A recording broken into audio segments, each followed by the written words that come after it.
Hello everyone, welcome to ICT classes. आशा करता हूँ कि आप सब बहुत अच्छे होंगे।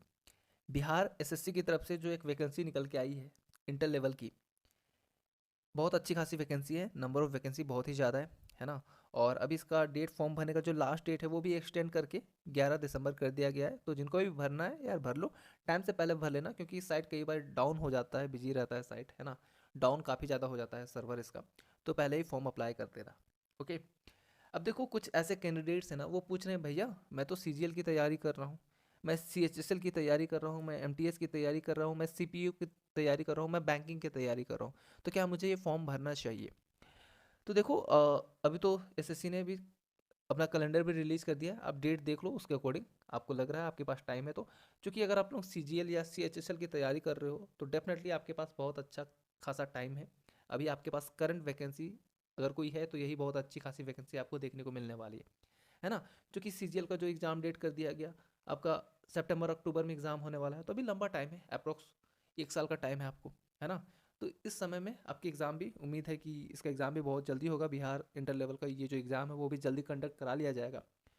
तो देखो, आपको क्यों ये फॉर्म को अप्लाई करना चाहिए? क्योंकि वैकेंसी, पहली बात, ज़्यादा है वैकेंसी, है ना। आपने देखा होगा कि एमटीएस में भी कैसी वैकेंसी आपको देखने को मिली। ओके। सीएचएसएल में आपको कैसे वैकेंसी देखने को मिली? बहुत कम वैकेंसी है ना इस बार तो। और सीजीएल का भी देख लो हाल क्या है, कटअप तो कितने हाई ही जा रहे हैं। ओके। उतनी वैकेंसी होने के बावजूद, हालांकि इस बार वैकेंसी कम थी, बट फिर भी ट्रेंड को, अपने जो ट्रेंड चलते आ रहा था उसका कटअप का, वो ट्रेंड को तोड़ के कितना हाई इस बार कटअप चला गया।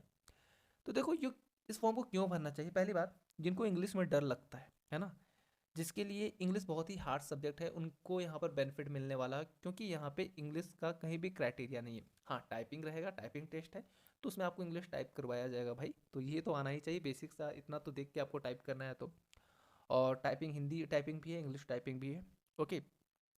अब देखो, सिलेबस को अगर हम लोग गौर करेंगे ना, तो सिलेबस इसका बहुत ही ज़्यादा बड़ा सिलेबस नहीं है। अगर मैं अदर स्टेट के सिलेबस की बात करूँ, जैसे झारखंड का सिलेबस अगर आप देख लो, तो झारखंड का सिलेबस भी बहुत बड़ा है। ओके ना। लेकिन यहाँ पर आपको सिलेबस बहुत ही कॉम्पैक्ट देखने को मिलता है। ओके। अगर प्रीलिम्स एग्जामिनेशन की आपको पता होगा कि एक प्रीलिम्स एग्जामिनेशन होगा, एक मेंस एग्जामिनेशन होगा, है ना। प्रीलिम्स एग्जामिनेशन में आपको 3 सेक्शन देखने को मिलेंगे। सामान्य अध्ययन का एक सेक्शन देखने को आपको मिलने वाला है। ओके। दूसरा सामान्य विज्ञान एवं गणित का सेक्शन है, और तीसरा सेक्शन है मानसिक क्षमता जांच, जो कि आपका रीजनिंग का सेक्शन देखने को मिलने वाला है। और अगर हम लोग मेंस की एग्जामिनेशन की बात करें तो मेंस में ये तीनों सेक्शन आपको देखने को तो मिलेंगे ही। साथ ही साथ आपको एक हिंदी लैंग्वेज का सेक्शन देखने को मिलने वाला है। और तो और हिंदी इसमें क्वालिफाइंग रहने वाला है। ओके ना, तो लैंग्वेज की उतनी दिक्कत नहीं होने वाली है। जो भी आपको स्कोर करना है वो इन्हीं सेक्शन में आपको स्कोर करके मेरिट में आ जाना है और एक जॉब ले लेना है। अब देखो, समझते हैं सिलेबस को। रीजनिंग का ये सेक्शन आप पढ़ते ही होगे, ठीक है। सीजीएल की तैयारी कर रहे हो, एसएससी की तैयारी कर रहे हो, तो डेफिनेटली आप ये पढ़ते होगे। अच्छा, जो लोग बैंकिंग की भी प्रिपरेशन कर रहे हो, तो रीजनिंग उतना भी हार्ड नहीं होता है ना। जितना आप लोग पजल बनाते हो ना बैंकिंग में, जिस लेवल का आप लोग रीजनिंग बैंकिंग में बनाते हो ना, उससे यहाँ पर इजी लेवल का ही रीजनिंग पूछा जाता है। अगर आप लोग ध्यान से कुछ दिन पढ़ाई करो तो आप इसको कवर कर सकते हो। अच्छा, बैंकिंग वालों, एक बात मैं आपको बता दूं कि दिसंबर तक आपका सारा बैंकिंग का एग्ज़ाम कंप्लीट हो जाने वाला है ना। तो उसके बाद आपके पास यही टाइम बचेगा, क्योंकि आपके फिर से एग्ज़ाम कब से स्टार्ट होंगे? बैंक के जुलाई से ही स्टार्ट होंगे, है ना। तो आप, अगर ये जनवरी फरवरी में अगर इसका एग्ज़ाम होता है, तो उम्मीद तो है नहीं कि जनवरी में एग्ज़ाम होगा, फरवरी मार्च आसपास में इसका एग्ज़ाम देखने को आपको मिल सकता है, तो डेफिनेटली आप इसका एग्ज़ाम दे सकते हो, है ना। तो उतना हाई लेवल का रीजनिंग नहीं रहता है। रीजनिंग आपको जो C H S L +2 level का जो रीजनिंग है ना, वही लेवल का आपको, उससे भी ईजी लेवल का आपको यहाँ पर रीजनिंग देखने को मिलने वाला है। गणित की अगर बात कर ले, तो एसएससी वालों आप लोग तो खुशी हो जाओ, क्योंकि यहाँ पर एडवांस मैथमेटिक्स देखने को नहीं मिल रहा है ना। और बैंकिंग वालों, यहाँ पे आपको एडवांस देखने को नहीं मिल रहा है, तो मतलब आप लोग जिस तरीके का मैथमेटिक्स बनाते हो अपने एग्जाम को लेके, है ना, बैंक के एग्जाम के लिए प्रिपेयर करते हो, उसी लेवल का यहाँ पर आपको कुछ एक दो संख्या पद्धति और पूर्ण संख्याओं का अभिलेखन, दशमलव एवं भिन्न, ऐसे कुछ टॉपिक्स बस बढ़ गए, नहीं तो बाकी बात ओवरऑल सेम ही लगभग देखने को मिलने वाला है। ओके। तो टॉपिक्स उतने डिफिकल्ट भी नहीं है, +2 लेवल के हैं, है ना। ज़्यादा वास्ट चीज़ों को नहीं पढ़ना है। उसके बाद सामान्य विज्ञान में, हाँ, यहाँ पर आपको पढ़ना पड़ेगा। ये 2 सेक्शन बैंकिंग वालों के लिए थोड़ा सा डिफिकल्ट हो सकता है, लेकिन जो लोग एसएससी की प्रिपरेशन कर रहे हैं वो लोग इससे अवगत होंगे। ले आपको साइंस तो पढ़ना है ना। फिजिक्स, केमिस्ट्री और बायोलॉजी और भूगोल यहाँ पर आपको पढ़ना है। ओके, ये सेक्शन है, तो एसएससी वाले तो पढ़ते ही हैं। तो आपके लिए ये देखो, ये जो पोर्शन हो गया ना, इतना जो पोर्शन हो गया, ये आपका 100 मार्क्स का रहेगा। ओके। 2 सेक्शन आपका 100 मार्क्स का रहने वाला है। और ये सेक्शन से आप भलीफुत आपको अवगत हो, है ना, एसएससी वालों आप लोग अवगत हो इन सेक्शन से। और ईच क्वेश्चन यहाँ पर 4 मार्क्स का रहने वाला है। ओके, तो आपको जो टोटल मार्क्स रहेगा ये 150 क्वेश्चन है, टोटल मार्क्स 600 का आपको क्वेश्चन यहाँ देखने को मिलने वाला है। जो डिफिकल्ट होने वाला है थोड़ा सा, जिसके लिए आपको थोड़ा सा ज़्यादा एफर्ट लगाना पड़ेगा, वो ये ना कि आपको, ये तो आप पढ़ते हो जीके तो पढ़ते हो, ऑब्वियसली आप जीके पढ़ते हो, है ना, करंट अफेयर पढ़ते हो, तो करंट अफेयर का यहाँ सेक्शन दिया गया है आपको जो खंड का है उसमें सेक्शन ए में, और आपको जीके पढ़ना है। लेकिन ये सारे पोर्शन एसएससी के हो गए, ठीक है। एसएससी वालों के लिए एक पोर्शन बस ऐड हो गया। वो कौन सा पोर्शन है? बिहार के बारे में कुछ आपको पढ़ना है ना।